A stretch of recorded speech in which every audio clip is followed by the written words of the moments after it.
Right news in details. Russia అధ్యక్షుడు Vladimir Putin భారత్లో ఉన్నటువంటి వ్యూహాత్మక బంధాన్ని మరింత బలోపేతం చేసే దిశగా కీలక ప్రతిపాదనలు చేశారు. ఇక భారత్కు 5వ తరం అత్యాధునిక సెల్ట్ యుద్ధ విమాన సుఖోయ్ Su-57 అందించేందుకు కూడా సిద్ధంగా ఉన్నామంటూ ప్రకటించారు. కేవలం విక్రయించడమే కాకుండా ఈ యుద్ధ విమానాలను భారత్లోని ఇరు దేశాలు ఉమ్మడిగా ఉత్పత్తి చేసేందుకు తమకు ఎలాంటి అభ్యంతరం లేదంటూ కూడా పుతిన్ స్పష్టం చేశారు.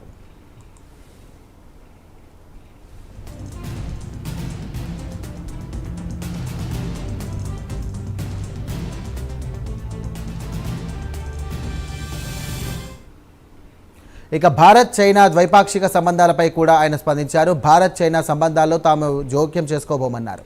ఇక ప్రధాని మోదీ జిన్పింగ్ ఇరు దేశాల మధ్య ఉన్న సరిహద్దు వివాదాన్ని స్నేహపూర్వకంగా పరిష్కరించుకుంటారనే నమ్మకం తనకు ఉందన్నారు. ఇక ఇరు దేశాల మధ్య బంధం చాలా సున్నితమైందని, ఇందులో మూడవ పక్షం ప్రమేయం శ్రేయస్కరం కాదన్నారు. రష్యా భారత్ల మధ్య దశాబ్దాలుగా ఉన్న బలమైన స్నేహాన్ని విచ్ఛిన్నం చేసేందుకు పాశ్చాత్య దేశాలు నిరంతరం ప్రయత్నిస్తూనే ఉంటాయని పుతిన్ ఆరోపించారు.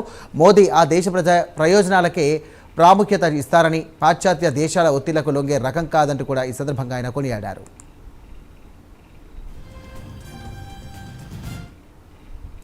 తన రాజకీయ భవిష్యత్తుపై పుతిన్ ఆసక్తికర వ్యాఖ్యలు చేశారు. 2036 వరకు తాను అధికారంలో కొనసాగే అవకాశం ఉన్నప్పటికీ అంతకాలం పదవిలో ఉంటానా లేదా అన్నది ఆ దేవునికే ఎరుక అంటూ ఆయన తదుపరి ఎన్నిక గురించి తాను ఆలోచించడం లేదన్నారు.